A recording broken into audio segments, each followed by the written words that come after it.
ಇವತ್ತು ಸುಧಾಮೂರ್ತಿ ಅವರಿರಬಹುದು, ನಾರಾಯಣ ಮೂರ್ತಿ ಅವರಿರಬಹುದು, ಅವರು ನಾವು ಹಿಂದುಳಿದ ಜಾತಿಯವರೇನಲ್ಲ, ನಾವು ಹಿಂಗಾಗಿ ಸಮೀಕ್ಷೆಯಲ್ಲಿ ಭಾಗವಹಿಸಲ್ಲ ಅಂತ ಹೇಳ್ತಿದ್ದಾರೆ. ಹಿಂದುಳಿದ ವರ್ಗದ ಬಗ್ಗೆ ಎಷ್ಟು ಕಾಳಜಿ ಇದೆ ಅನ್ನೋದು ಗೊತ್ತಾಗುತ್ತೆ. ಜಾತಿ ಗಣಿತ ಯಾಕೆ ಮಾಡ್ತಂತ ಕೇಳಬೇಕಾಗಿತ್ತು ಕೇಂದ್ರ ಸರ್ಕಾರಕ್ಕೆ. ಈ ಸಮೀಕ್ಷೆ ನಡೀತಿರೋದು ಸಮಾಜದಲ್ಲಿರುವಂತಹ ಪ್ರತಿಯೊಬ್ಬ ವ್ಯಕ್ತಿಯ ಸ್ಥಿತಿಗತಿಯನ್ನ ದಾಖಲಿಸೋದಕ್ಕೋಸ್ಕರ ಮತ್ತು ತಿಳ್ಕೊಳ್ಳೋದಕ್ಕೋಸ್ಕರ ಮತ್ತು ಅದಕ್ಕೆ ಪರಿಹಾರವನ್ನು ಕಂಡುಹಿಡಿಯೋದಕ್ಕೋಸ್ಕರ. ನಾನು ಹಿಂದುಳಿದವನೇನಲ್ಲ, ನನಗೆ ಈ ಸಮೀಕ್ಷೆ ಬೇಕಾಗಿಲ್ಲ ಅನ್ನೋ ತರ ತಾವು ಮಾತನಾಡೋದಾದ್ರೆ ಇಡೀ ಹಿಂದುಳಿದ ಸಮುದಾಯ ನಿಮಗೂ ಒಂದು ಪಾಠ ಹೇಳುತ್ತೆ. ನೀವು ಇನ್ಫೋಸಿಸ್ ಕಟ್ಟಿದ ಮಾತ್ರಕ್ಕೆ ಬೃಹಸ್ಪತಿಗಳು ಏನಲ್ಲ.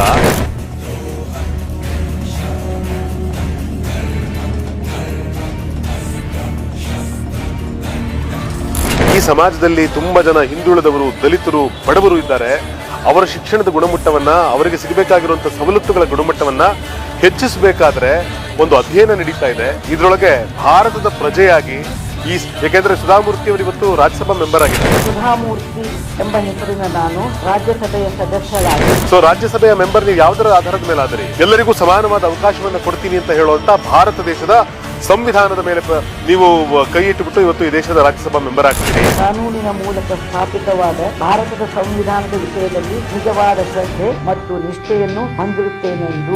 ಆದ್ರೆ ಸಂವಿಧಾನ ಹೇಳುತ್ತೆ ಎಲ್ಲರಿಗೂ ಸಮಾನವಾದ ಅವಕಾಶ ಕೊಡಬೇಕಾದ್ರೆ ಈ ತರದ ಸಮೀಕ್ಷೆ ಅವಶ್ಯಕ. ಇದು ಸಂವಿಧಾನದ ಆಶಯ. ಇದನ್ನ ನೀವು ವಿರೋಧ ಮಾಡ್ತೀರಿ ಅಂತಂದ್ರೆ ನೀವು ಸಂವಿಧಾನದ ವಿರೋಧಿಗಳು ಅನ್ನೋದನ್ನ ನಾವು ಅವ್ರಿಗೆ ಹೇಳ್ಬೇಕಾಗ್ತದೆ. ಸರ್ಕಾರದ ಕಾರ್ಯಕ್ರಮ ವಿರೋಧ ಮಾಡಿದ್ರೆ ಅದು ದೇಶದ್ರೋಹ ಅಂತ ಅನ್ಸುತ್ತೆ.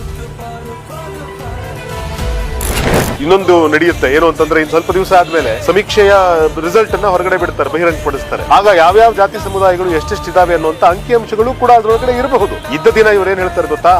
ನಮ್ ಜಾತಿ ಜಾಸ್ತಿ. ಇವ್ರು ನೋಡಿ, ತೇಜಸ್ವಿ ಸೂರ್ಯ ಆಗ್ಬಹುದು, ನಾನಂತೂ ಇದರಲ್ಲಿ ಭಾಗವಹಿಸಿದೆ. ಸುಧಾಮೂರ್ತಿ ಇರಬಹುದು, ನಾರಾಯಣ ಮೂರ್ತಿ ಅವರು ಇರಬಹುದು. ಸಮೀಕ್ಷೆಯಲ್ಲಿ ಭಾಗವಹಿಸುವುದಿಲ್ಲ ಅಂತ ಹಿಂಬರಹವನ್ನ ಬರೆದಿದ್ದಾರೆ. ಹುಬ್ಬಳ್ಳಿಯ MP ಪ್ರಹ್ಲಾದ್ ಜೋಶಿ ಅವರು ಕೇಂದ್ರ ಮಂತ್ರಿಗಳು ಇವರು. ಅದಕ್ಕೆ ನಾನಂತೂ ಡಿಸೈಡ್ ಮಾಡಿ ನಾನು ಕೊಡಲ್ಲ.